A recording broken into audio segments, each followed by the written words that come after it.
proclamation of the Holy Gospel according to Matthew. Jesus said to his disciples, "The kingdom of heaven is like a treasure buried in a field, which a person finds and hides again, and out of joy goes and sells all that he has and buys that field. Again, the kingdom of heaven is like a merchant searching for fine pearls. When he finds a pearl of great price, he goes and sells all that he has and buys it. Again, the kingdom of heaven is like a net thrown into the sea, which collects fish of every kind. When it is full, they haul it ashore and sit down to put what is good into buckets. What is bad, they throw away. Thus it will be at the end of the age. The angels will go out and separate the wicked from the righteous and throw them into the fiery furnace, where there will be wailing and grinding of teeth." "Do you understand all these things?" They answered, "Yes." And he replied, "Then every scribe who has been instructed in the kingdom of heaven is like the head of a household who brings from his storeroom both the new and the old."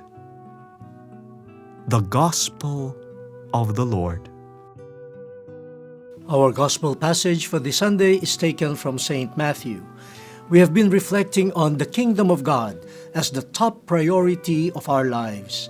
There are many important, valuable things in our lives, but how do we prioritize? The readings for today suggest that all of these should find their reference point in the kingdom of God as our absolute value and priority. In the first reading from the first book of Kings, Solomon, the new young king, could have asked God for riches, for a bigger territory, for a long life, so that he could have a long reign. But no, he was clear about his mission. He is the king of God's people, Israel. So he asked what was important for his mission: wisdom, an understanding heart, so that he could govern God's people with justice, with fairness. What an admirable young man! At such a tender age, his priorities were correct, and God was pleased with him. In the second reading, St. Paul tells the Romans that our lives, not only as human beings, but as Christians, our lives rest on something fundamental: the calling of God. We are called to belong to Him. We are called to be part of His kingdom. And that should be our priority, the quality of response to that calling, which is love. Love above all else. And all the other things, activities, talents that we possess, all of them will acquire meaning if they are done in love. And through love, we will certainly become vibrant members of the kingdom of God, the priority. Now in the gospel, through parables, Jesus again depicts to us the meaning of the kingdom of God and our participation in such a kingdom. In the first parable, we find the kingdom of God compared to a treasure that is buried in a field, which a person by chance discovers. You know, the kingdom of God is a buried treasure. It is not always obvious. It is not always seen. That's one part of the mystery of the kingdom of God. It is important. It is a treasure, but not always visible. It appears to be buried. That is important so that we will remain humble and we would really search in earnest. Are we searching for the kingdom of God? Are we searching for this treasure? Or are we searching for things that may not be related at all to the kingdom of God? This is important as we develop the theme of prioritizing the kingdom of God. Are we searching for the treasure called the kingdom of God? Or are we pretending that we have already discovered it, that it is obvious, that we see it all the time?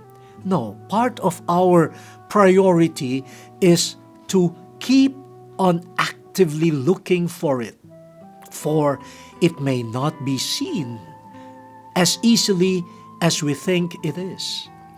Our minds, our hearts could be clouded. We need to look for it. Now, look at what the person who discovered it do. He saw it, the buried treasure. He went home and sold everything that he had so that he could buy the whole land. He could buy the whole property with the treasure there. If he is the owner now of the whole lot, then everything, including the buried treasure, now belongs to him. Look at the priority here. Everything else could be sold. Everything else could be released. He could let go of everything. Why? Because now the most important treasure is found. I am not saying that his house, his jewelry are all useless. No. But they now acquire a relative value in reference to the absolute value, which is the kingdom of God. And look at the joy. The joy. This is an important element of prioritizing. How do you know that you have chosen something that you are convinced of as a priority? When you can let go of other things joyfully. Joyfully. Joy is a mark that someone is convinced that the treasure cannot be surpassed. So the other things that I possess, even if they are valuable, could be let go joyfully, calmly, because I am not losing anything in the end. I am gaining the most important treasure. Do we treat the kingdom of God that way? Can we let go of other things? Not because they are useless, but because by letting go of them, I am gaining them back in the kingdom of God. They acquire their real value in relationship to the most important treasure, the kingdom of God. This is the same line of thinking present in the second parable. The pearl of great price. And the merchant who finds it, again, joyfully, freely, sells everything that he possesses in order to acquire the most precious pearl that he has been looking for. My dear brothers and sisters, let me pause here. Is the kingdom of God as commanding as it should be in our minds and our hearts?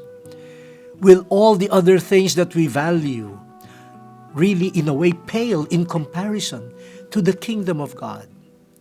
Sometimes I tease young people. I ask them, which is more important? No? The kingdom of God or $50 million? They will say $50 million. Wow, but these are young people.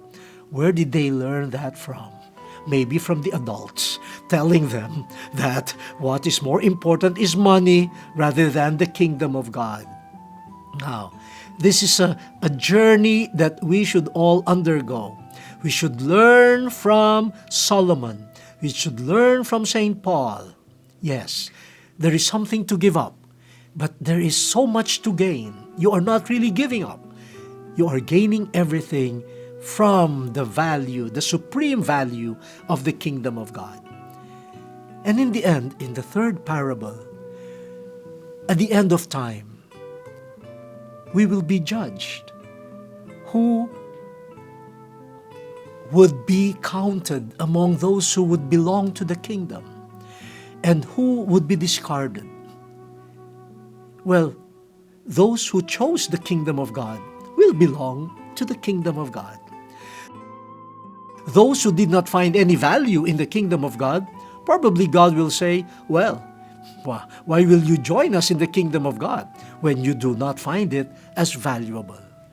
So the time that we have here on earth is a time of discernment, clarity. Let us set our priorities right. The kingdom of God is of supreme value. All others acquire their value in reference to the kingdom of God. In a few days, we shall be celebrating the feast of Saint Ignatius of Loyola, the founder of the Society of Jesus. Someone who struggled through his own set of priorities. But in the end, after a painful but joyful process of conversion, he was given the light. It is the service of God, loving God and serving God in all, being a humble soldier of Christ the King. This is the supreme good, and all other things could be let go. That's why he can say, take and receive, O Lord, all the things that I hold precious, my mind, my liberty, all that I hold, all that I am, I give up, I let go for you. But give me your love. That's enough for me. That's enough. For gaining the love of God, you do not lose anything. You gain everything. The word has been exposed. Let us now fulfill it.